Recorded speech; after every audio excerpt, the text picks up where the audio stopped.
Neuvième cours, neuvième cours sur les 21 lois du leadership. Neuvième cours sur les 21 lois du leadership. Alors nous avons bien avancé dans le leadership, mais il va falloir qu'on accélère, hein. Ça va être une montée, c'est normal. Parce que plus on avance dans un cours, plus on doit augmenter la vitesse. Parce qu'il y a des moments où on est obligé d'introduire, de mettre les gens dans le bain, les étudiants dans le bain, puis petit à petit ils commencent à s'habituer. Et puis une fois que vous êtes bien dans le cours, c'est beaucoup plus facile. Alors je vous rappelle qu'il y a un bon leadership selon le cœur de Dieu, c'est ce que nous sommes en train d'étudier, et que partout nous sommes appelés à être des leaders d'une manière ou d'une autre, et il faut apprendre à être de bons leaders selon le cœur de Dieu. Ce monde est en souffrance par rapport aux bons leaders, il cherche de bons leaders, d'excellents leaders. Les gens ont besoin d'être amenés quelque part. Il y avait quelqu'un qui disait que, en fait, parmi l'humanité, il n'y a que 10%, je ne sais pas si c'est vrai, de gens qui sont réellement mauvais, c'est-à-dire dans lesquels vous ne pourrez jamais rien tirer. C'est-à-dire, c'est des gens qui foncièrement voudront jusqu'au bout faire le mal et faire du mal aux autres, etc., etc. Ces gens-là, on ne peut rien en tirer. Vous pouvez même avoir de bons leaders, ils feront toujours quelque chose pour faire du mal aux autres, etc., etc. Mais il y a 90% de personnes dont on peut tirer quelque chose. Et c'est sur ces gens-là qu'on doit se focaliser. Et c'est pour ça que le leadership est quelque chose d'intéressant à étudier. Ça s'étudie, il y a des lois, nous avons commencé à avoir un certain nombre de lois, hein. Et je vous rappelle que bon, ben, le leadership, c'est quoi? C'est amener des gens, en fait. C'est quelqu'un qui prend la tête, entre guillemets, et qui amène des gens en vue de réaliser des visions avec ces personnes-là, de réaliser un certain nombre de buts. Okay. Alors, on avait vu différentes lois. La loi du couvercle, hein, c'est cette loi qui nous montre qu'il y a des choses qui nous empêchent d'aller plus haut, qui couvrent nos vies et qui nous empêchent, alors qu'on a envie d'aller plus haut, que ce soit des couvercles internes ou externes. On a vu ça avec David. Et on a vu ça avec le roi Saül. L'un avait rien pour bien démarrer et il a réussi. L'autre avait tous les atouts en main et il a tout gâché. D'accord. Ensuite, on a vu la loi de l'influence et on a vu que le leadership, c'est de l'influence. Vous voyez bien que souvent, les lois que nous traitons après avoir vu cette deuxième loi, souvent elles sont en rapport quelque part avec l'influence, d'une manière ou d'une autre. Hein, parce que bah, c'est évident qu'à partir du moment où on est leader, il y a des gens envers qui qu'on impacte, à qui on amène un certain nombre de choses, qu'on amène dans une vision. Donc obligatoirement, ça parle d'influence. Maintenant, cette influence, on peut la voir sous différents angles. Et on a vu avec Josué, hein, Josué et Caleb qui n'avaient aucune influence, alors qu'ils avaient une bonne cause quand ils ont dit au peuple d'Israël, non, non, non, non, non, on a été explorer le pays, mais ce pays est bon, Dieu nous le donne, donc on doit y aller. Et toute la foule a dit non, non, non, on va écouter les 10 espions. Ils n'avaient aucune influence. 40 ans plus tard, Josué avait une super influence quand il a amené ce même peuple, ou les descendants de ce peuple, dirions-nous, dans le pays promis. Il était extrêmement influent à ce moment-là. On a vu la loi du processus avec Joseph, hein, Joseph qui a subi beaucoup de problèmes, mais au départ, il les a un peu provoqués, il faut le dire. Son entourage familial les a provoqués, mais il a su tirer parti, hein, de ces pierres d'achoppement. Il en a fait des marchepieds, et ça a été étape après étape. Et je vous rappelle que ce n'est pas les circonstances qui doivent vous dominer, mais profiter des circonstances pour apprendre et pour tirer des leçons des circonstances, pour changer, grandir à l'intérieur de vous. Et ça va être un processus, et là, Dieu vous amènera dans votre vision. Ensuite, on a vu la loi de la navigation. On a vu que c'est bien d'avoir je dirais, un but vers lequel enfin, où on veut arriver, mais il faut savoir tracer la route. Et un bon navigateur sait tracer la route. Un bon navigateur, il voit beaucoup de choses à l'avance et il amène les choses à se passer étape après étape, parce que vous ne pourrez jamais réaliser une vision d'un seul coup, en un seul jour, mais il y a des étapes et savoir naviguer dans chaque étape, ça vous permettra de réussir et ça vous permettra de franchir l'étape suivante, etc., etc., et de marcher de gloire en gloire, de victoire en victoire. On a vu la loi de E.F. Hutton, c'était cet Américain où on disait de lui, quand E.F. Hutton parle, les gens écoutent. Vous pouvez parler des fois, mais les gens ne vous écoutent pas. Et il y a des moments où il y a des leaders, quand ils parlent, ils sont écoutés. Et ça, c'est pas quelque chose qui est inné, c'est pas quelque chose qui viendra directement sur vous comme ça, mais ça s'apprend, ça se développe, etc., etc.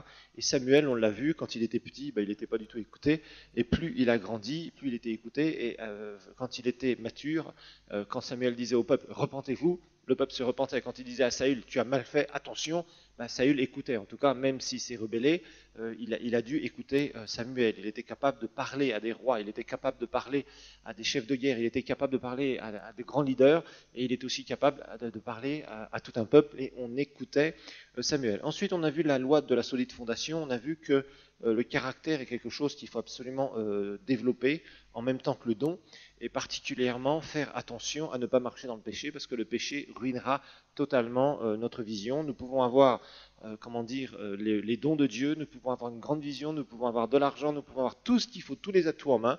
Si jamais nous menons une vie de péché et que ça perdure, que nous ne nous corrigeons pas, que si nous avons des traits de caractère mauvais aussi, comme Samson en avait, d'impulsivité, de colère, de tout ce que vous voulez, de vengeance, etc., des choses à l'intérieur, si on ne corrige pas ça, eh bien, tôt ou tard, ça sera la chute. Maintenant, que nous ayons ces choses-là, ça arrive à tout le monde, on peut avoir vécu certaines choses. L'important, c'est pas ce qu'on a vécu, l'important, c'est ce qu'on va faire avec ce qu'on a vécu. C'est ça, c'est toujours ça qu'il faut vous dire, d'accord? Il ne faut jamais vous dire, parce que j'ai vécu ça, c'est terminé, ou je suis comme ça. Il y a des gens qui vous diront, bah oui, je suis devenu comme ça, parce que... Bon, ok, oui, ça c'est une chose. Maintenant, qu'est-ce que tu vas faire avec ça? Tu vas mourir avec? Tu vas vivre toute ta vie avec? Ou alors est-ce que tu vas changer ces choses-là? Et ça fait partie de ce que nous devons faire. Ensuite, on a vu la loi du respect. Déborah, cette femme parmi ce monde d'hommes, eh bien, qui a su faire son trou, qui a su vraiment être pleinement respectée par le peuple d'Israël, a été appelée la mère d'Israël pendant une période par le peuple d'Israël, et elle a su diriger ce peuple.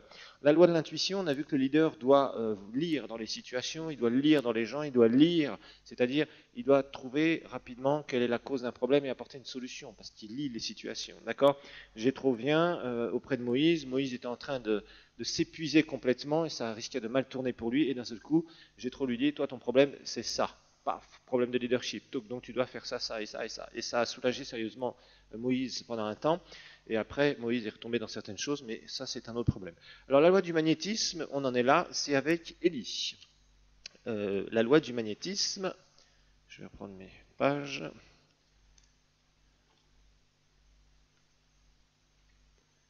La loi du magnétisme, nous en sommes là, et on a vu, premier principe, que nous attirons nos semblables. Nous attirons nos semblables, et c'est vrai qu'en leadership, il est très important d'avoir des gens qui soient de bonnes personnes autour de vous.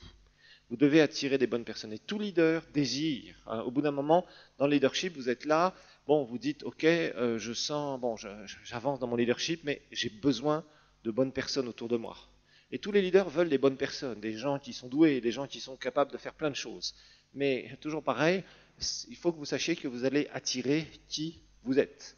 Votre entourage ne viendra pas comme ça parce que vous dites j'aimerais bien avoir tel entourage. Il viendra en conséquence de quoi? En conséquence de qui vous êtes. Et ça, c'est pas toujours facile de le comprendre, mais si vous le comprenez, cette loi de l'attraction, ce magnétisme, eh bien, va vous aider énormément. Vous allez vous améliorer et à ce moment-là, les gens que vous allez attirer vont être de mieux en mieux et vous aideront de plus en plus. D'accord? Alors, numéro 2, on a vu que les leaders n'attirent pas toujours ceux qu'ils aimeraient avoir autour d'eux, mais ceux qui ont des atomes crochus, c'est-à-dire ceux qui leur ressemblent dans certains domaines. On a vu l'exemple de Élie, particulièrement du prophète Élie. Le prophète Élie était quelqu'un qui était soit aimé, soit quelqu'un qui était haï. C'était soit l'un ou soit l'autre. Soit on aimait Élie, soit on détestait Élie. Mais Élie a su attirer des bonnes personnes, et entre autres Élisée. Quand vous voyez ce que Élisée est devenu par l'entourage d'Élie, par le magnétisme d'Élie, c'est assez extraordinaire. Rappelez-vous que Élisée, c'est un prophète qui a fait 2 fois plus qu'Élie, et ça ne s'est pas passé par hasard. Ça ne s'est pas passé par hasard.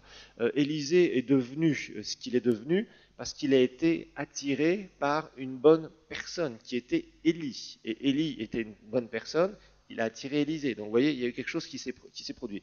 Alors on a vu les vérités concernant l'attraction. On a vu que chaque leader a une mesure de magnétisme. D'accord? Alors évidemment, ça peut être plus ou moins, ça nous l'avons vu. Il y a des gens qui sont très doués, qui attirent beaucoup de monde, mais on va voir que ce n'est pas le don qui peut faire le magnétisme à long terme. Le magnétisme d'un leader peut affecter toute la personnalité des suiveurs, numéro 2, on a vu cela, et on a vu que ça peut être bien ou ça peut être mauvais. Le magnétisme n'est pas bon ou mauvais en soi, mais cela dépend uniquement de ce que le leader va en faire, d'accord? On peut en faire d'excellentes choses, vous pouvez attirer beaucoup de gens autour de vous, et les aider énormément, leur faire énormément de bien, ou au contraire, vous pouvez les amener à faire beaucoup de mal autour d'eux, c'est-à-dire qu'ils soient des instruments les pires qu'on puisse trouver. Hitler en était tout à fait ce genre d'exemple. Tous les leaders, numéro 4, attirent des personnes qui leur ressemblent, mais les leaders qui se sentent en sécurité attirent en plus des suiveurs qui les complémentent. Alors là aussi, je vous ai montré une chose, il y a cet aspect d'insécurité chez certains leaders. On va en parler dans différentes lois là, par la suite, mais il y a certains leaders qui se sentent insécures, donc ils écartent un peu tous ceux qui pourraient éventuellement leur faire une, entre guillemets, concurrence. Vous voyez ce que je veux dire, hein? Et ça, c'est terrible. Il y a des leaders qui fonctionnent comme ça. Ils sont là. Par exemple, il y a des pasteurs qui sont comme ça. Il y a des pasteurs qui sont sur une tour d'ivoire, entre guillemets, qui se sécurisent, entre guillemets, qui ne veulent pas de personnes autour d'elles très brillantes parce qu'ils se sentent insécurisés. Et malheureusement, ils ne comprennent pas que les gens qui devraient attirer ne doivent pas être en compétition avec eux. S'ils attirent les bonnes personnes, si eux-mêmes sont des bonnes personnes, ils vont attirer des bonnes personnes qui vont les aider à aller plus haut. Et c'est ça que beaucoup de leaders insécures ne comprennent pas. Le leader insécure, c'est moi, et vous, vous êtes tout en bas, loin de moi. Vous voyez ce que je veux dire? Et ça, c'est pas bon du tout. C'est un très très mauvais type de leadership qu'on retrouve parfois d'ailleurs même chez des présidents, je sais pas moi, chez des pasteurs, chez des coachs d'équipe, chez toutes sortes de personnes qui sont dans le leadership d'une manière ou d'une autre. D'accord? Numéro 5, on a vu que le magnétisme d'un leader n'est pas quelque chose de statique, mais c'est quelque chose qui va bouger, au contraire. C'est quelque chose qui peut se développer. Voilà. Maintenant, eh bien c'est très simple. Si vous voulez savoir quel type de leader vous êtes, regardez autour de vous. Ce que vous attirez, c'est le reflet de vous-même. Et ça, c'est une leçon dans le leadership qui parfois est très difficile à avaler. Si vous avez quelqu'un qui est médiocre, eh bien, vous verrez qu'autour de lui, il y a des médiocres. Et un jour, il doit se poser la question, qui est autour de moi? Parce que souvent, les gens se plaignent en disant, ah, quand vous entendez un leader dire, ah, j'arrive pas à avoir de bonnes personnes, ici, il n'y a personne qui peut vraiment m'aider, ceci, cela, c'est le leader qui a un problème. C'est souvent le leader qui a un problème. Dans n'importe quel peuple du monde, il y a des bonnes personnes qu'on peut attirer, des bonnes personnes qu'on peut impacter, des bonnes personnes. Si vous êtes une bonne personne, obligatoirement, vous allez pouvoir avoir une influence et aider les autres à devenir meilleurs encore. Vous voyez? Et ça, c'est le leadership. C'est un des buts du leadership. Okay? Mais nulle part dans le monde, il y a tout un peuple qui n'est fait que de gens qui sont mauvais, qui ne sont pas bons, qui ne seraient jamais capables de faire des bons suiveurs ou jamais capables d'aider un leader. Ça n'existe pas. Dans tous les peuples, partout, sur toute la terre, il y a des bonnes personnes qu'on peut attirer. Un leader peut attirer de bonnes personnes. Et moi, quand j'entends parfois des serviteurs de Dieu se plaindre en disant oui, les gens sont comme ci, les gens sont comme ça, souvent quand j'entends ce discours, je me dis toi, tu as un problème. D'office. D'office, le serviteur de Dieu a un problème. C'est lui qui est le problème. Mais il ne le réalise pas. Vous savez, c'est parfois difficile de dire à des collègues serviteurs de Dieu, c'est toi le problème. Vous comprenez ce que je veux dire? Parce que souvent, la personne dira, mais moi j'ai un don de Dieu. Parfois, c'est bizarre, mais pour vous avouer une chose, parfois c'est plus difficile de dire des choses à des gens qui sont nés de nouveau qu'à des païens. Parce que les gens vont vous dire, mais non, j'ai le Seigneur. Non, moi j'écoute le Saint-Esprit. Vous voyez, c'est souvent l'excuse que les chrétiens ont, et particulièrement aussi des serviteurs de Dieu. Les serviteurs de Dieu qui disent, mais de toute façon, moi je prêche, tu vois pas, j'ai ceci, voilà, je vais te raconter, encore la semaine dernière, j'ai prié pour quelqu'un qui était malade, Oui, mais c'est pas parce que tu as prié pour quelqu'un qui était malade, qui l'a guéri, que tu es un bon leader.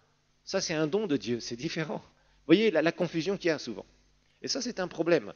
Et j'avoue qu'il y a beaucoup d'églises qui pourraient très très bien tourner. D'ailleurs, toutes les églises devraient très bien tourner dans le monde entier à partir du moment où le leader comprend un certain nombre de choses sur le leadership. Il y a un certain nombre de leaders qui ne veulent même pas entendre, de pasteurs qui ne veulent même pas entendre parler du leadership. Ils disent non, ça c'est des trucs intellectuels, psychologiques. Non, pas du tout. Ce sont des vérités bibliques, vous voyez.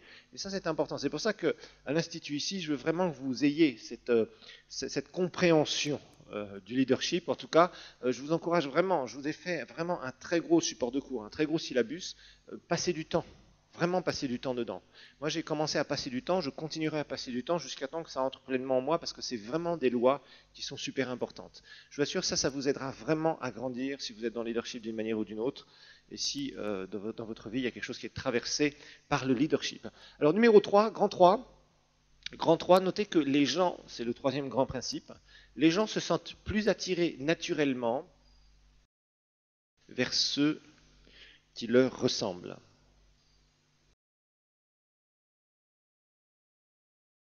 Les gens se sentent plus attirés naturellement vers ceux qui leur ressemblent.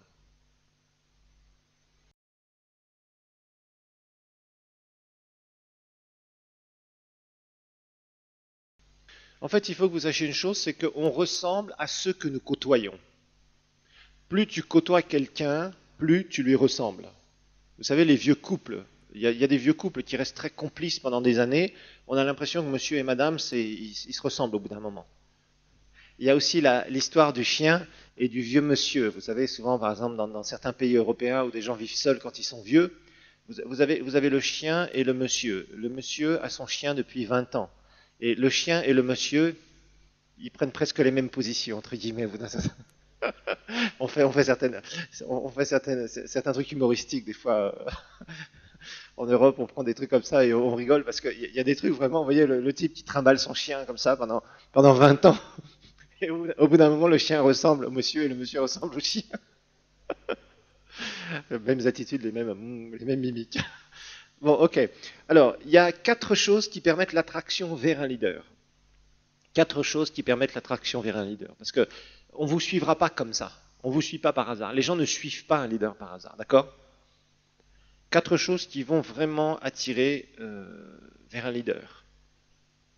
Numéro 1, une vision commune. Une vision commune. 4 choses qui attirent vers un leader. Numéro 1, une vision commune. Si vous suivez un leader, si je suis un leader, c'est parce que sa vision m'intéresse. Ça, c'est clair. Vous ne pouvez pas suivre quelqu'un qui vous parle d'une vision. Par exemple, on peut vous dire, tu sais, j'aimerais démarrer un orphelinat, puis vous vous dites, franchement, moi je ne le ressens pas. Vous n'allez pas vous joindre à une vision comme ça. Par contre, si vous êtes passionné par les enfants orphelins, si quelqu'un vous dit, je vais démarrer un orphelinat, le premier qui vous dit ça, vous allez courir après. Parce qu'il faut quelque chose, il faut quelque chose qui vous intéresse. Vous ne suivrez pas quelque chose que vous n'avez pas à cœur. Si vous n'avez pas une vision commune avec le leader, d'accord? Vous allez rentrer dans sa vision, bien sûr, mais il y a quelque chose déjà. Vous avez envie de vous attacher à sa vision. C'est normal, parce qu'il y a déjà quelque chose en vous. Numéro 2, une attente réciproque. Une attente réciproque. Alors, l'attente réciproque, le leader, lui, il attend des choses des suiveurs, mais les suiveurs attendent quelque chose du leader. Par exemple, on a Élie et Élisée. Qu'est-ce que Élie attendait d'Élisée? Le service. Ça veut dire, Élie était dans le ministère, il avait besoin de quelqu'un qui allait être dévoué pour lui, complètement, qui allait le servir. Donc, l'attente d'Élie par rapport à Élisée, c'est que quand il allait dans un endroit, quand Élie allait dans un endroit, tout devait être prêt. Élisée, il attendait quoi? L'onction. Vous voyez? Donc, il y avait quelque chose de réciproque. Et c'est normal. C'est tout à fait normal. C'est tout à fait normal. C'est pas un désir égoïste, c'est normal. Quelqu'un ne va pas suivre un leader simplement pour suivre un leader. C'est parce qu'il y a quelque chose en lui qui va être investi. Il y a un investissement. D'accord? Numéro 3, investissement réciproque. On y arrive. Investissement réciproque.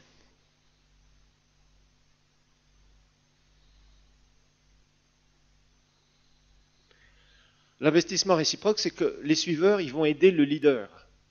Ils vont aider le leader pour réaliser la vision. Investissement réciproque, les suiveurs vont aider le leader. Ok. Mais les suiveurs, ils veulent aller quelque part. Par exemple, si vous êtes dans une église, votre désir, c'est que vraiment votre relation avec Dieu puisse être vraiment plus profonde. Vous avez vraiment envie que votre église avance. Et pour ça, vous allez aider le pasteur, et le pasteur, lui, doit comprendre qu'il doit vous aider. Voyez. Donc, c'est vraiment un investissement réciproque. Donc, on va passer du temps les uns vis-à-vis des autres. Numéro 4, un engagement réciproque. Engagement réciproque. L'engagement réciproque. Être engagé, le leader qui est engagé vers les suiveurs et les suiveurs qui sont engagés vers le leader. C'est-à-dire qu'il peut y avoir des bons et des mauvais moments, eh bien on est engagé les uns vis-à-vis des autres. On est engagé au niveau de notre cœur, on est engagé au niveau de notre temps, on est engagé au niveau de notre service, on est engagé au niveau de nos finances, etc., etc. Vous voyez, ça c'est de l'engagement. C'est pas se dire, je trouve ça chouette, c'est super, je vais suivre tel leader. Et puis 3 jours plus tard, on dit finalement c'était pas tout ce que j'attendais, c'était pas vraiment ce que j'attendais, je pars. Ça c'est pas être engagé, ça c'est être émotif. Par exemple, dans les églises, on a beaucoup de gens comme ça. Ils viennent. Ils disent c'est bien, pasteur, Puis 3 semaines plus tard, vous ne les revoyez plus. Alors qu'ils vous ont dit que Dieu leur avait parlé, ils avaient même eu un rêve pendant la nuit, qu'ils étaient venus dans votre église le dimanche matin, enfin vous avez toutes sortes de choses comme ça. Puis finalement, 3 semaines plus tard, ils ne sont plus là. parce qu'il n'y a aucun engagement. L'engagement doit être réciproque. C'est pareil, il y a des gens qui se disent serviteurs de Dieu, on en a eu un bon nombre ici. Ils commencent à démarrer quelque chose, ils amènent des gens, ils réunissent quelques personnes, et puis 6 mois plus tard, ils sont partis au Canada ou aux États-Unis. Ça, c'est pas un engagement. Ça, c'est manipuler des gens. Voilà.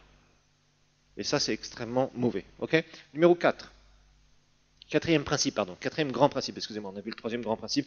Maintenant, c'est le quatrième grand principe. Notez que le leadership, c'est d'abord qui vous êtes. Le leadership, c'est d'abord qui vous êtes avant ce que vous faites.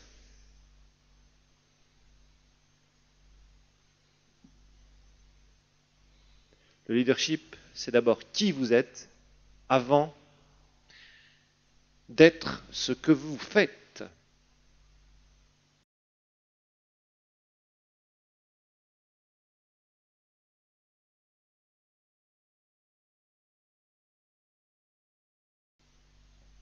Alors, vous savez, il y a de plus en plus d'enseignements sur le leadership et on parle beaucoup de résultats, de performance.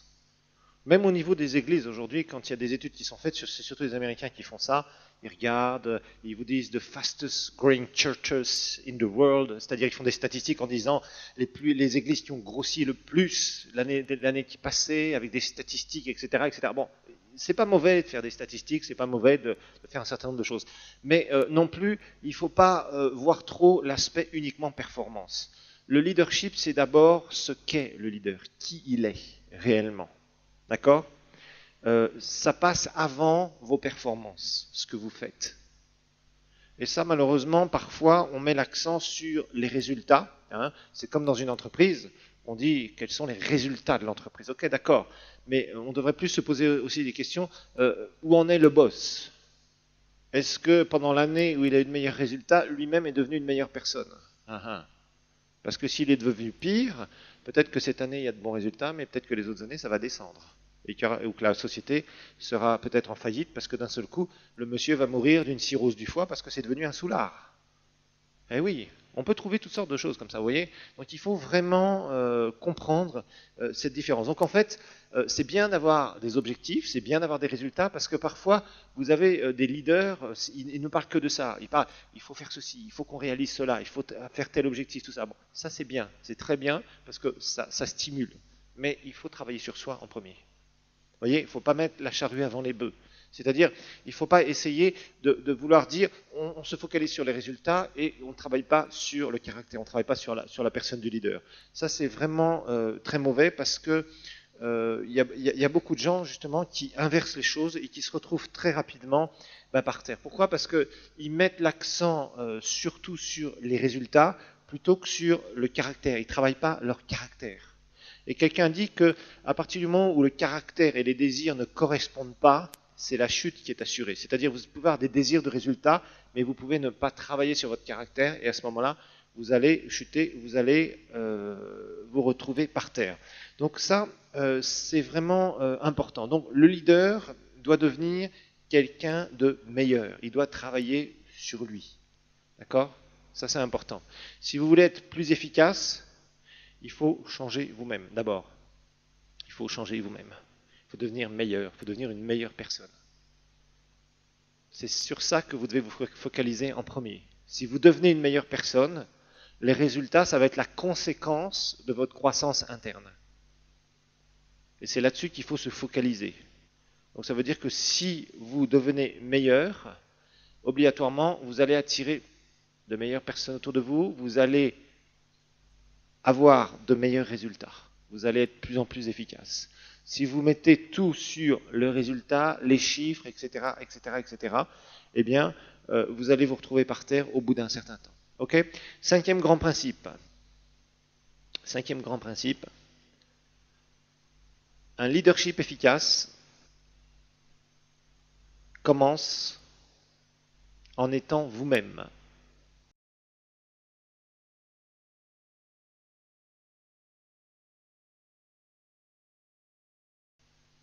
Un leadership efficace commence en étant vous-même.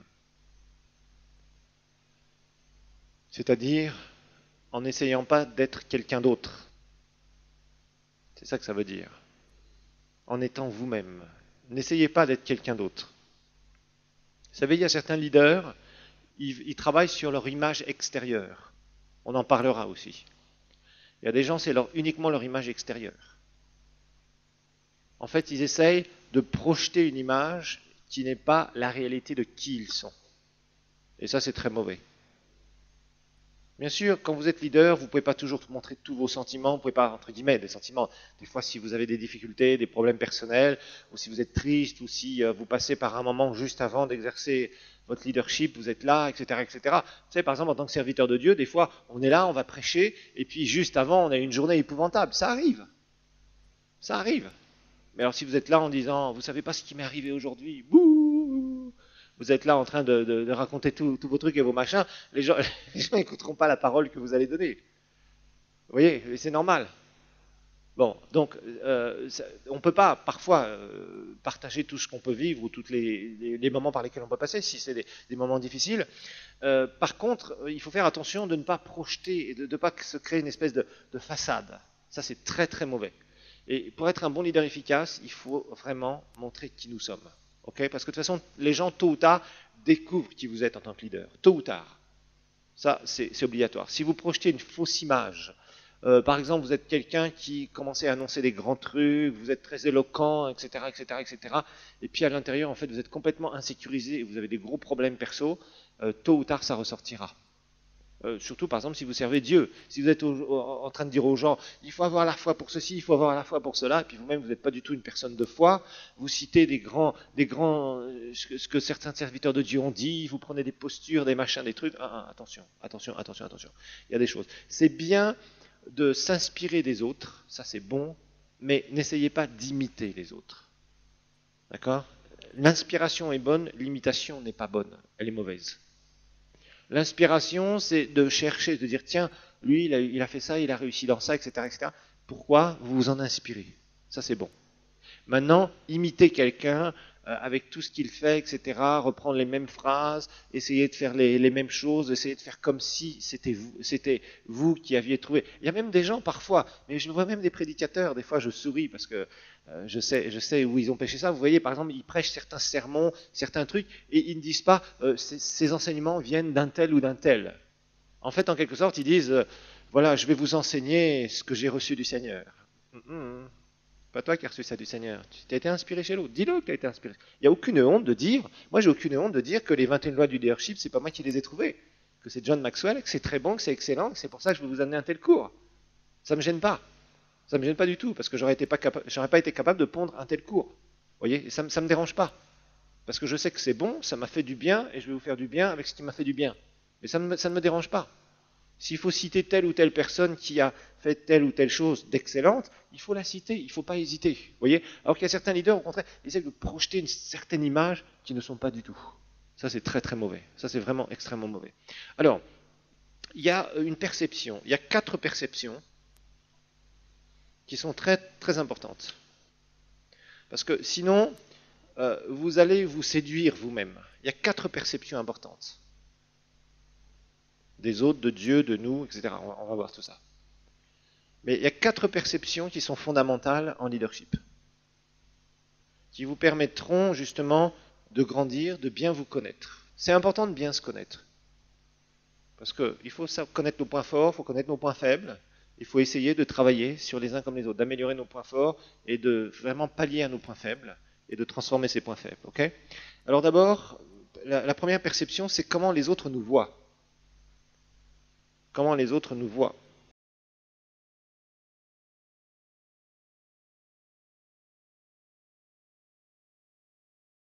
Parce que vous savez, il y a des gens qui disent « Moi, ce que les autres disent de moi, ça ne m'intéresse pas. »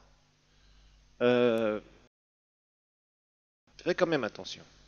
C'est vrai qu'il y a des gens, ils ont un mauvais filtre. Parce que les autres nous voient, ils nous voient à l'extérieur de la boîte. Nous nous voyons à l'intérieur de la boîte. En fait, on ne se voit pas nous-mêmes. Vous êtes d'accord?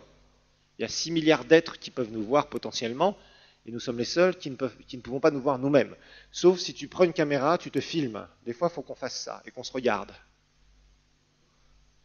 Après, vous allez mettre un sac sur votre tête et vous cacher. Non, mais il y a une perception des autres qui peut être bonne, qui peut être intéressante à écouter. Vous voyez ce que je veux dire? Faut pas dire. Les gens qui disent, moi, tout ce que les gens disent sur moi, ça ne m'intéresse pas. Non, non, ça c'est pas bon. Ça c'est se voiler la face. Parce qu'il y a des gens qui voient des choses que tu ne vois pas. Des gens qui seraient capables de te dire, tu sais, là-dessus, franchement, tu n'assures pas. C'est pas très bien ce que tu fais là. Ça porte à confusion. Donc, il faut être capable en tant que leader hein, d'écouter ce que des autres vont nous dire. D'accord? Alors, numéro 2, comment nous voulons que les autres nous voient? Comment nous voulons que les autres nous voient? Comment nous voulons que les autres nous voient? Ça, c'est important aussi. Le monde en a fait vraiment un business. Par exemple, vous regardez les stars. Michael Jackson en était tout à fait un exemple typique. C'est quelqu'un qui était entouré de gens de communication. Lui-même s'est fait le nez, il s'est teint un peu plus clair, il a les cheveux, il avait des postures, vous voyez, des costumes, vous voyez, tout ça c'est l'image qu'il voulait projeter. Mais c'était pas le vrai Michael Jackson. Cet homme est mort dans la tristesse, franchement c'est triste. C'est vraiment triste. Pourtant il avait un don. C'était un excellent danseur. Moi personnellement j'aime pas la danse, mais franchement c'était un très bon danseur. On peut pas dire le contraire. Franchement, non mais franchement, c'était un très bon danseur. Et c'est d'ailleurs ce qui a fait un peu je crois, ce qui a aidé à beaucoup démarrer. Bon, il chantait aussi bien. Moi, je n'aimais pas ses chansons, mais il faut savoir reconnaître, vous savez, des dons chez des gens, d'accord? Vous pouvez apprécier ou ne pas apprécier, mais il y a des gens qui ont des dons, et bon, qui ont un certain succès, mais ils projetaient une image, vous voyez, parce qu'ils voulaient que les autres le perçoivent d'une certaine façon. Alors, là aussi, il y a un équilibre. Il y a des gens, il y a des leaders, ils disent, moi, je m'en fous. Ils arrivent avec des chemises à moitié ouvertes, des chaussures qui sont sales, vous voyez ce que je veux dire? Ils sont là en train de... Et ils prêchent. Vous voyez. Je suis vraiment désolé, mais bon, chacun peut projeter une image. Mais je pense qu'il y a quand même un minimum de respect vis-à-vis des gens envers qui vous exercez un leadership. Vous voyez, il y a des gens, c'est devenu très courant maintenant. Bon, il y en a d'autres, c'est impeccable, toujours ils sont en costume cravate, toujours comme ça. Et bon, ils essayent de projeter l'image du monsieur avec un grand M, vous voyez. Et puis par derrière, c'est une catastrophe. Ils vivent des drames. Bon, il y a une projection, c'est très clair. Donc, c'est pas mal de travailler aussi parfois, si vous êtes leader, de travailler un peu sur votre physique. Vous voyez, moi, si je me rajoutais un peu de cheveux sur la tête, peut-être que ça viendra un jour, j'en profiterai. Vous direz, ah, le pasteur a vécu un miracle. Non, non, je vous ai... Mais ça peut se faire, vous voyez ce que je veux dire. Bon, c'est pas... Il y a parfois des choses dans lesquelles on peut mieux passer que d'autres. Alors, troisième chose, comment nous nous voyons nous-mêmes? Comment nous nous voyons nous-mêmes? Non, vous savez, présenter correctement, proprement, c'est important. Comment nous nous voyons nous-mêmes maintenant? Troisième chose.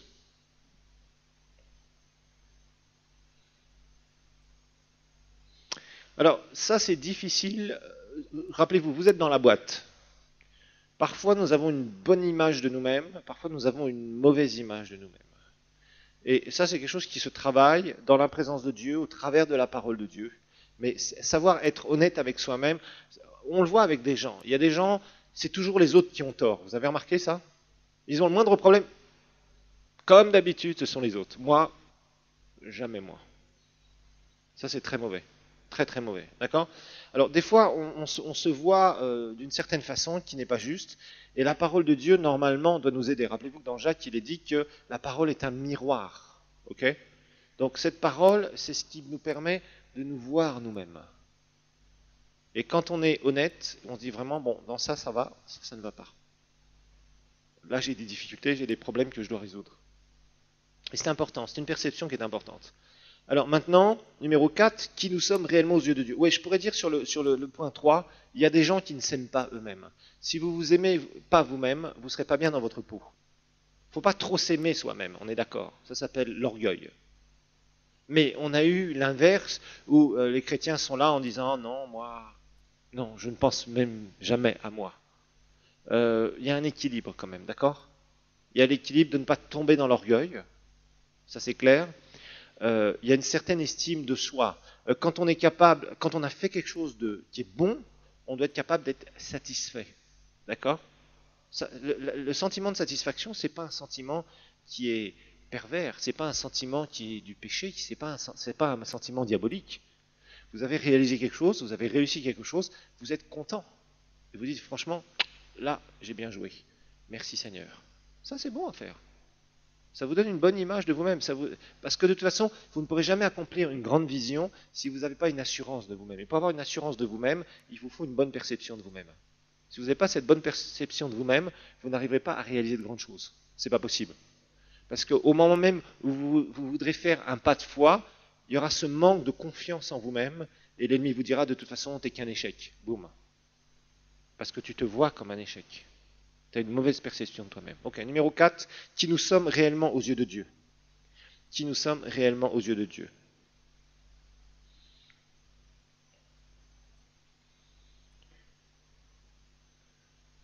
Qui nous sommes réellement aux yeux de Dieu. Lui, Dieu nous connaît. Psaume 139, hein, vous avez le psaume 139, versets 13 à 16, on ne va pas le lire parce qu'on n'a vraiment pas le temps là. Mais Dieu nous voit et nous perçoit d'une certaine façon.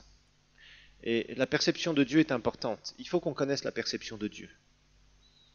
Il y a une différence entre se savoir aimer et se sentir aimer. La parole de Dieu dit que Dieu nous aime. Parfois, ce sentiment d'amour de Dieu, nous ne le ressentons pas. Et pourtant, il est là. Mais ce savoir aimer, c'est très important. Savoir que tu es aimé par Dieu, c'est comme ça que Dieu te perçoit. Avec tes qualités et avec tes défauts. Maintenant, cette perception divine est importante. Mais ne te cache pas derrière cette perception divine en disant, de toute façon, le Seigneur m'aime, je fais ce que je veux. De toute façon, personne ne m'aime, mais Dieu seulement m'aime. Non, non, non, non. Ça, c'est des gens qui ont des sérieux problèmes de relation. On a besoin d'aimer, on a besoin d'être aimé. Ça fait partie des choses parmi les êtres humains. C'est tout à fait normal. Si tu dis personne ne m'aime, il n'y a que le Seigneur qui m'aime, tu as un problème quelque part. Tu as un problème quelque part. Ça veut dire que ta relation avec les autres n'est pas bonne. Ça veut dire qu'en fait, tu n'es pas équilibré dans ces 4 perceptions. Ces 4 perceptions sont importantes, vous voyez. Mais il faut un équilibre dans ces 4 perceptions. Travaillez sur ça. Dans le support de cours, il y a un peu plus de choses parce que là, je ne peux pas tout dire non plus. Ok? Alors maintenant, on va voir la 10e loi, c'est la loi de la connexion. 10e loi, la loi de la connexion. 10e loi, la loi de la connexion.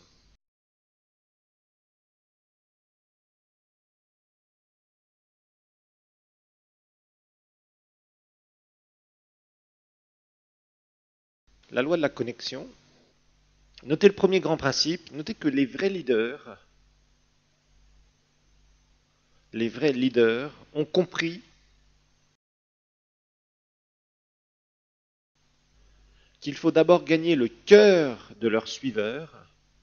Les vrais leaders ont compris qu'il faut d'abord gagner le cœur de leurs suiveurs avant de leur demander de l'aide. Les vrais leaders ont compris qu'il faut d'abord gagner le cœur de leurs suiveurs avant de leur demander de l'aide.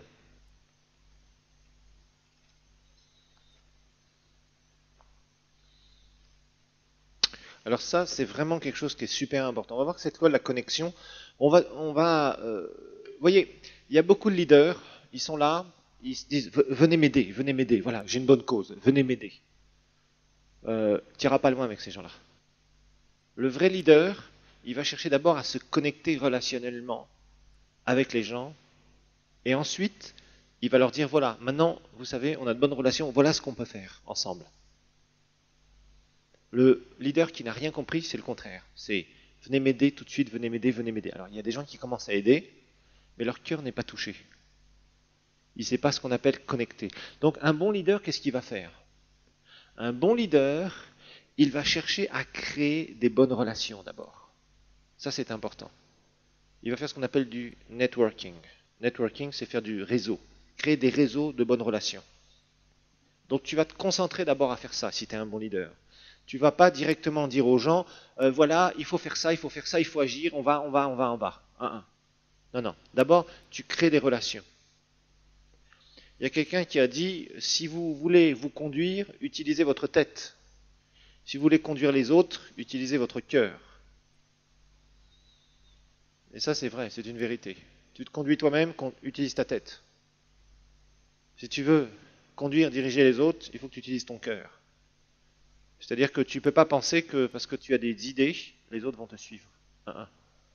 Tu pourras réunir. Des fois, on a vu des gens comme ça. Vous faites une première réunion, vous avez 50 personnes. Vous faites la deuxième réunion, vous en avez 20. Vous faites la troisième réunion, vous en avez 5. Ça veut dire qu'il y a un problème quelque part. Les gens étaient intéressés par une idée, mais leur cœur n'était pas touché pour suivre ce que vous alliez faire. Vous voyez, ça c'est typique.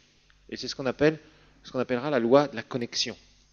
C'est-à-dire que on va d'abord travailler sur le réseau de relations, que les gens se sentent à l'aise, que vous touchiez leur cœur, et après, ils vont mettre la main à la pâte. Il n'y a rien de plus vrai dans une entreprise. Trop de gens travaillent pour un salaire, parce que le patron dit, voilà votre salaire, voilà votre tâche, voilà votre salaire. N'oubliez pas, c'est moi le boss. Donc, à partir d'aujourd'hui, vous commencez. Oui, les gens commencent, mais avec une mauvaise mentalité. Ce qui intéresse les personnes à ce moment-là, c'est de faire quoi? C'est pas l'entreprise. Pourtant, c'est l'entreprise. Qu'est-ce qui leur donne à manger? Est-ce que c'est le salaire ou c'est l'entreprise? C'est l'entreprise. Si l'entreprise marche bien, le salaire est assuré. C'est une conséquence. Si tous les employés se mettent à faire n'importe quoi, qui coule l'entreprise, qu'est-ce qui va se passer? Il n'y aura plus de salaire. Et le problème, c'est que souvent, c'est ce qui se passe dans la majorité des entreprises. Une bonne entreprise devrait être faite par un patron intelligent, un vrai leader, pas un chef d'entreprise. Une bonne entreprise, c'est d'arriver à créer des relations avec des gens, des relations professionnelles, qui peuvent être de temps en temps aussi extra-professionnelles, pourquoi pas, au contraire, et vous arrivez à implanter en eux quelque chose qui va leur dire, tu bosses là, mais en fait, c'est plus qu'un boulot. C'est aussi le développement de toute une entreprise, sachant que si tu es un patron intelligent, tu leur donneras des intéressements à l'entreprise. Vous savez qu'il y a certaines entreprises, qu'est-ce qu'elles font? Elles donnent des actions à leurs employés et des avantages tant qu'ils restent dans leur entreprise. Donc, les employés savent que si l'entreprise monte, leurs actions montent, donc leur capital personnel monte. Donc ils ont un intérêt. Mais d'abord, il y a eu une création de relations. Il y a des gens qui sont dévoués. Par exemple, il y a certaines entreprises, j'ai entendu ça une ou deux fois seulement en Europe. Et quand j'ai vu ce modèle-là, je me suis dit, franchement, le gars a fait quelque chose. Ce patron-là, bon, l'entreprise marchait très bien, il a construit tout un réseau de relations avec ses employés. Et il y a eu un moment où l'entreprise a eu quelques difficultés parce qu'il y avait une conjoncture économique mauvaise. Et ce patron-là, et pourtant ce n'était pas un patron chrétien, mais je me demande s'il n'était pas chrétien. Il n'a pas parlé la foi, mais franchement il y avait des traces où on pouvait se poser des questions. Les employés étaient tellement dévoués à l'entreprise qu'il y a eu un moment où ils ont dit, mais bon on a décidé de faire des heures supplémentaires non payées parce qu'il faut qu'on relève l'entreprise. Là, on passe par certaines difficultés. Plutôt qu'elle coule et qu'on soit tous mis à la porte, on va bosser. Et volontairement, ils se sont mis à continuer à faire marcher l'entreprise. Et je crois que l'entreprise est très bien repartie. Et ils se sont donnés, ils étaient dévoués à la cause. Vous ne pouvez pas avoir des gens qui sont comme ça, qui vous disent, moi, de toute façon, je commence à 8 heures, je sors à 12 heures, je reprends à 14 heures, et puis je fais mes 4 heures. Et encore, maintenant, c'est moins dans certains pays, on fait 3 heures et quelques, et je sors directement. Vous avez ça, vous avez créé une entreprise avec un chef. Mais vous n'avez pas créé une entreprise d'un vrai leader qui va impacter tous ses employés. Vous savez, il y a parfois des chefs d'entreprise qui meurent et ils sont regrettés. Parfois, il y a des chefs d'entreprise, souvent, il y a des chefs d'entreprise qui meurent et qui ne sont pas regrettés. On se dit bon débarras. Bon, vous comprenez la différence entre les deux. Celui qui est vraiment regretté, c'est celui qui a vraiment aidé ses employés, qui a investi dans ses employés. Vous voyez, qui a utilisé certains principes de leadership, qui s'est connecté à eux. Et à ce moment-là, le chef d'entreprise sera vraiment quelqu'un de regretté si jamais il meurt plus tôt ou quoi que ce soit, ou qu'il est obligé de partir, ou qu'il y a quelqu'un d'autre qui prend la suite de l'entreprise. Mais il faut dire une chose, si tu es un jour patron, est-ce que tu seras un patron regretté ou pas? Ou un patron dont on aura eu envie qu'une chose, c'est te chasser, ou qu'il y ait un autre patron qui vienne à ta place. Que chacun réponde pour lui-même. Alors, numéro 2, notez que tous les grands leaders, c'est le deuxième grand principe, ont quelque chose en commun. Tous les leaders ont quelque chose en commun. Ils savent se connecter avec les gens. Tous les leaders Les grands leaders, excusez-moi. Tous les grands leaders ont quelque chose en commun. Ils savent se connecter. Ils savent se connecter avec les gens. Alors il y a une histoire qu'on n'aura pas le temps de lire, mais que vous pourrez lire dans 1 Roi chapitre 11, 12 et 14. 1 Roi, notez 1 Roi 11, 12 et 14. C'est l'histoire de Roboam. 1 Roi 11, 12 et 14. C'est l'histoire de Roboam.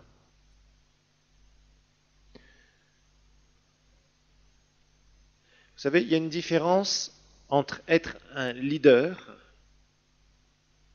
et être un bon leader ou être un grand leader. Vous voyez, il y a différents niveaux dans le leadership. Vous pouvez être un leader, de fait, par exemple, vous êtes leader, mais vous pouvez être aussi un bon leader. Mais aussi, vous pouvez être un grand leader. Ce sont des choses différentes. Et quand on parle de grand leader, c'est des gens qui vraiment ont compris ce qu'était le leadership et pratiquent le leadership.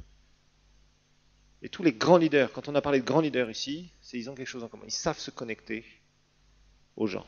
Ils ont compris que sans relation forte avec les gens, ça ne marchera pas. Et Roboam, c'était vraiment quelqu'un qui n'a pas su le faire, qui s'est complètement planté. Roboam, c'était qui? Roboam, c'était le fils de Salomon. Vous savez que Salomon, bon, au début de son règne, il a vraiment amené Israël à aller très vite, à monter très haut, mais vers la fin de son règne, c'était la décadence. Et Dieu avait dit, maintenant, il y aura une séparation. Il va y avoir le royaume qui va être déchiré. Ok. Roboam était le fils de Salomon. Il arrive et il reprend un royaume qui était en décadence. Et le peuple était vraiment fatigué de Salomon, parce que vers la fin du règne de Salomon, rien n'allait bien. Il a mis de l'idolâtrie, il avait vraiment des travers sexuels trop importants, il a amené plein de concubines, plein de femmes, et beaucoup de femmes étrangères qui ont amené de l'idolâtrie, et il a recommencé à construire des hauts lieux, et donc des adorations d'idoles dans Israël. Donc la malédiction, la loi qui commençait à venir. Et Dieu a dit, puisque c'est ça, le royaume sera coupé.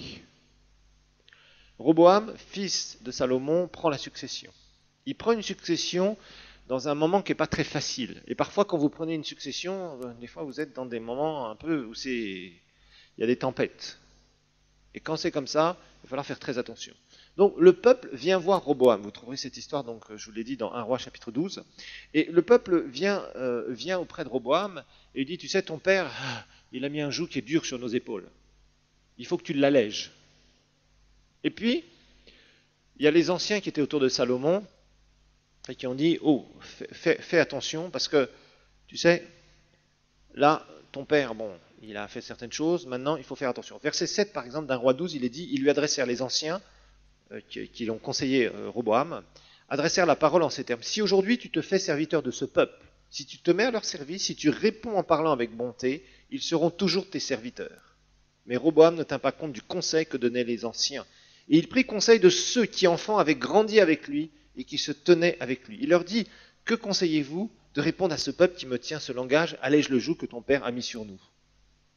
Et en fait, ces jeunes gens l'ont très mal conseillé. Et en fait, Roboam a fait une erreur. Qui était-il? Il était juste le fils de Salomon. Il prenait le pouvoir. Il était nouveau leader. Et cet homme, il n'a pas su d'abord créer des relations. Directement, il a commencé à dire qu'il allait alourdir le joug. Déjà, le peuple souffrait, et il a dit, moi, je vais vous traiter encore plus durement que mon père. Et en fait, il a fait une immense erreur. Ça a amené le schisme, la séparation des deux parties d'Israël, et c'était une catastrophe pour son règne. Alors, Roboam, en fait, il n'a jamais appris à se connecter au peuple, il avait des ambitions personnelles. C'était moi, moi et moi seul. Je vais vous montrer que je suis le chef. Mais il voulait les amener quelque part, comme tout leader. Vous savez, les leaders veulent amener quelque part le peuple. Maintenant, les motivations qui sont derrière, si ce sont des motivations impures, comme beaucoup de leaders, la plupart des gens qui dirigent les autres, leur objectif numéro un, c'est moi, le leader. Qu'est-ce que je vais tirer du peuple? Ça, c'est le leadership pervers, le leadership satanique, charnel. Un bon leader, la première question et son premier but, c'est pas de se dire qu'est-ce que je vais tirer du peuple. C'est comment je vais aider le peuple pour qu'ensemble, on aille plus haut et réaliser la vision que j'ai dans mon cœur. Vous voyez la différence? Et malheureusement, la grande majorité des leaders, eux, ils se placent toujours en premier. Là, le peuple était là et il souffrait. Et Roboam a dit non. Moi, je vais alourdir votre joug. Et il a commencé à faire tout un tas de trucs, à prendre de l'argent, à faire tout un tas de choses. Et le peuple s'est rebellé contre lui. Et il a été voir un autre leader. Et c'était le schisme. Une bonne partie d'Israël s'est séparée avec Jéroboam. Okay, c'est l'histoire de Roboam et de Jéroboam. Okay, il y en avait un, c'était le fils de Salomon, et il y en avait un autre qui avait été choisi pour prendre une suite et qui avait été prophétisé par un prophète. Okay, alors, de toute façon, c'est clair. Si vous êtes leader, il va falloir que vous appreniez à gagner le cœur des gens qui vous suivent. Si vous ne le faites pas et si vous n'en faites pas une priorité avant d'implanter une vision et de demander de vous aider, de leur demander de vous aider, ça ne marchera pas. Ok? Alors, en tant que leader, on doit examiner les choses suivantes. C'est des questions qu'on doit se poser.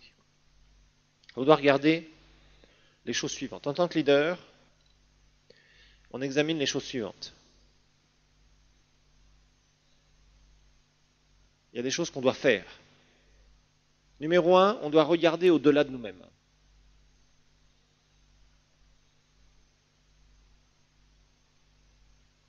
Numéro 1, on doit regarder au-delà de nous-mêmes. Si vous êtes leader, que vous avez des dons, des talents, de l'argent, etc., l'objectif, c'est d'en faire profiter les autres. Si vous voulez dire tout est pour moi, tout est à moi, je ferai tout seulement vers moi, c'est ce que Roboam a fait, les gens ne vous suivront pas. Quelle que soit votre position, si vous avez hérité de cette... En fait, Roboam, il avait hérité d'une position. Parce qu'il était fils de Salomon, donc le fils qui devait monter sur le trône. Il n'avait rien compris. Et il s'est complètement planté. Donc, si vous avez des désirs égoïstes, si vous regardez seulement à vous-même, ça ne marchera pas. Vous ne pourrez jamais être un bon leader, ni un grand leader. Numéro 2, grandissez au-delà de ce que vous êtes. Grandissez au-delà de ce que vous êtes. C'est-à-dire qu'il faut apprendre à écouter les autres. Pas penser que vous savez tout. Grandissez au-delà de ce que vous êtes. Donc apprenez à écouter les autres. Dites pas je sais tout, j'ai pas besoin d'écouter les autres. Roboam a fait cette erreur gigantesque. Il aurait dû écouter les conseillers de son père, parce que les conseillers de son père se taisaient certainement, mais ils voyaient que le roi Salomon était dans une décadence gigantesque. Mais comme ils étaient conseillers seulement, ils étaient obligés de se taire, parce que le roi était devenu, ça n'allait plus du tout. La fin du règne de Salomon, ça a été une catastrophe, il faut le dire. Mais Roboam, il n'a pas su écouter les bons conseillers, il a écouté les mauvais conseillers. Donc, il faut aller au-delà de vous-même.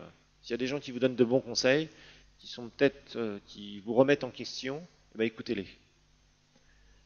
Ensuite, numéro 3, donnez et donnez-vous aux autres.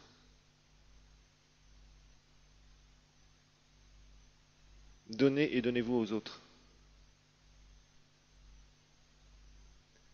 Numéro 3, donnez et donnez-vous aux autres. Roboam, il n'y avait qu'une seule chose qui l'intéressait, c'est qu'est-ce que je peux récupérer des autres. Vous voyez, ça c'est très mauvais, c'est un très mauvais leadership. Mon intérêt. Et la question d'un vrai leader qui doit toujours se poser, c'est qu'est-ce que tu fais pour les autres, pour aider les autres. Le mauvais leader, c'est une pompe. Le bon leader, c'est un réservoir vers lequel on vient puiser. Et beaucoup de leaders sont des pompes. Ils veulent rien faire de bon pour les autres, ils veulent toujours que les autres fassent des choses pour eux. Et ça, c'est très très mauvais. Ensuite, numéro 4, quatrième principe. Allez au-delà de vos possibilités.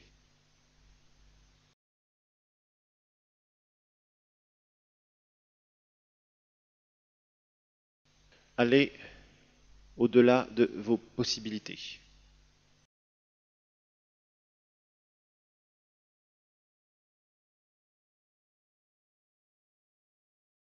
En fait, ce principe, c'est de se connecter aux gens et les amener très très très loin avec vous. C'est-à-dire vous êtes là, vous vous êtes connecté aux gens, vous avez gagné leur cœur et vous les amenez très très très loin.